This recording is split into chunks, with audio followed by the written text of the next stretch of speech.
చంద్రబాబు నాయుడు ఎన్నికల ముందు విద్యుత్ ఛార్జీలు పెంచబోమంటూ ఇచ్చిన హామీని తొంగలో తొక్కి బాదుడే బాదుడు పేరుతో విద్యుత్ ఛార్జీలు పెంపునకు నిరసనగా పార్వతీపురం మన్యం జిల్లా సాలూరులో మాజీ మంత్రి పి రాజేంద్ర ఆధ్వర్యంలో విద్యుత్ సబ్స్టేషన్ ఎదుట ధర్నా నిర్వహించారు.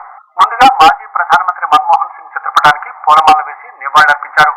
వైసీపీ శ్రేణులు ర్యాలీగా వెళ్లి ప్రభుత్వానికి వ్యతిరేకంగా పెంచిన ఛార్జీలు తగ్గించాలని సూపర్ 6 హామీలు అమలు చేయాలని నినాదాలు చేస్తూ నిరసన వ్యక్తం చేశారు.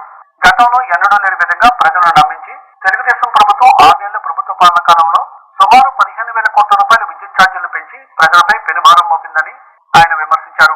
ప్రభుత్వ వైఖరిని నిరసిస్తూ వైఎస్ఆర్సీపీ పోరుబాటు నిర్వహించడం జరిగిందన్నారు. ధరలు పెంచడం అనేది చంద్రబాబు ప్రభుత్వానికి కొత్తమీ కాదని, చంద్రబాబు ఇచ్చిన హామీలన్నీ బూటకమేనని మాజీ మంత్రి రాజేంద్ర తీవ్రంగా విమర్శించారు.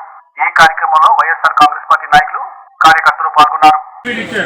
ఎన్నికల హామీ ఇచ్చారు. 2023లోనే ఆయన 2047 విజన్ డాక్యుమెంట్ విశాఖపట్నంలో కూడా పెడుతూ తగ్గిస్తాం, మేము పెంచాము అని విశాఖపట్నంలో కూడా చెప్పారు.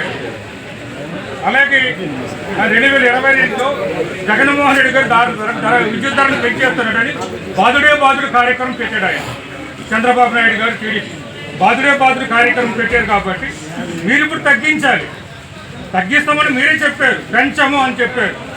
అలాగే ఎస్సీ ఎస్టీలు కూడా 200 యూనిట్లు విద్యుత్ కొనసాగించాలంటున్నాం. ఎందుకంటే ఎస్సీ ఎస్టీలు చూస్తే 2,000, 3,000, 4,000, 5,000, 10,000 వరకు గంగవరంలోనైతే ఒక ట్రైబుల్ చనిపోవడానికి ప్రయత్నం చేస్తుంది. 10,000 రూపాయలు ఎక్కడ తీసుకుంటున్నారు, ఆయన చనిపోవడానికి ప్రయత్నం చేస్తున్నారు. అలాగే గొప్ప మండలం కావచ్చు, మాకు మీరు ఎందుకు అక్కడికి వెళ్ళి మన బంగారం ప్యాటర్న్ చూడండి, అక్కడ ఎంత ఇబ్బందిగా ఉంది. అట్లేదు మరి టౌన్లోనే చెప్తున్నాను. అంటే మీరు పెంచడం ఇక్కడ 200 యూనిట్లు అమలు చేస్తే ఈ సమస్య రాదు. గతంలో 2014-19లో టీడీపీ ఉండేటప్పుడు వాళ్ళు కేవలం 100 యూనిట్లు మాత్రం ఇచ్చారు. జగన్మోహన్ రెడ్డి ముఖ్యమంత్రి అయినప్పుడు 200 యూనిట్లు పెంచారు. 200 యూనిట్లు పెంచి సుమారు 19 లక్షల మందికి ఎస్సీ ఎస్టీలు కలిపి 2,300 కోట్లకు పైగా జగన్మోహన్ రెడ్డి గారు ప్రయోజనం చేకూర్చారు. మరి ఆ విధంగా ఇప్పుడు లేదని మీకు రిక్వెస్ట్ చేస్తున్నాం అనమాట. ఇవన్నీ కూడా అందుకే ఈరోజు మేము ఇక్కడికి వచ్చి మీకు కాగితాలు ఇవ్వడానికి కూడా కారణాలు ఇవ్వండి.